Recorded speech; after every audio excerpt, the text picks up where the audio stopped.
cleaner, the extension, we have clips and master nozzles, and the attachment, we have floor mop and the cobweb remover, then the soap broom and dustpan, we have 2 pins,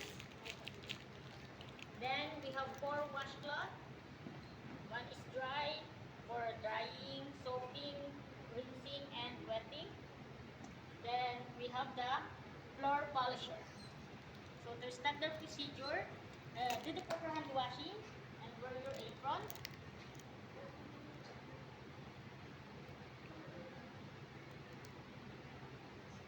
Then gather the materials. Since the materials are now ready, wear your gloves.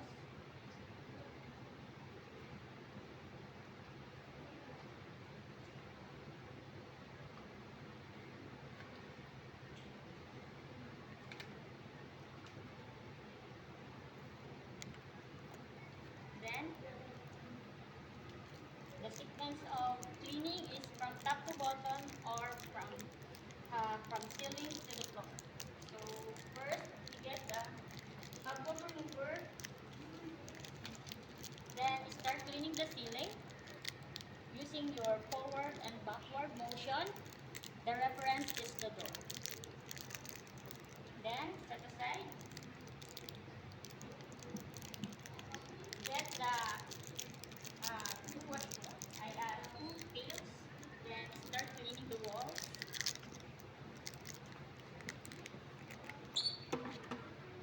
Get the wet washcloth. Then test the washability of the wall. Tap the bottom or the not visible area. If the paint do not stick to the washcloth, therefore it is washable. But if the paint stick to the washcloth, it is not washable. So, for example, the paint stick to the wall, then to the washcloth, then we have to get the dry washcloth and start wiping the wall from top to bottom using proper body mechanics and circular overlapping motion. Then, if it's washable, get the wet washcloth, wet the wall. Same procedure, doing the proper body mechanics, overlapping circular motion. Then, get other washcloth, then soak into the soapy water. Then, do again the sequence from top to bottom. Then, get another washcloth for rinsing. Soak in a clear water. Then rinse the wall. Then, set aside.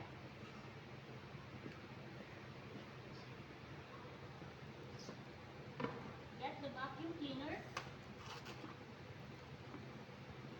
Then, check the functionality. But before checking, check also the filter and clean the filter.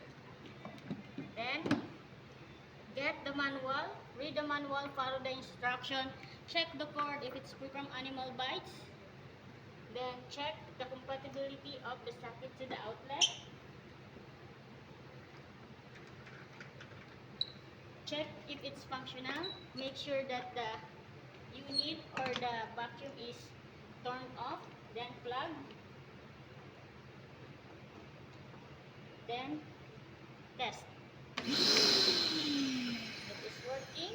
Then unplug. Get the extension and the attachment.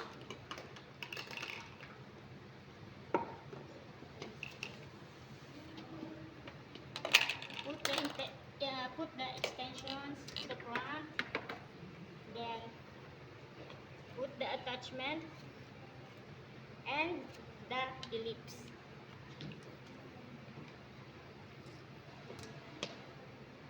Plug in the unit.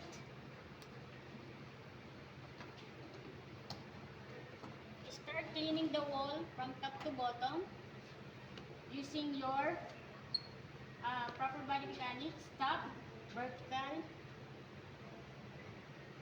horizontal, and vertical to the side.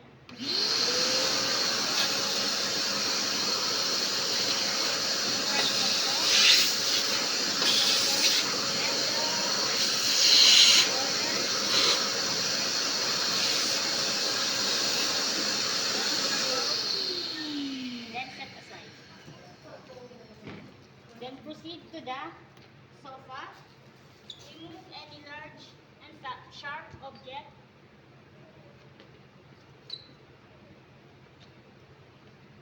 Then set aside. Start vacuuming from top to bottom.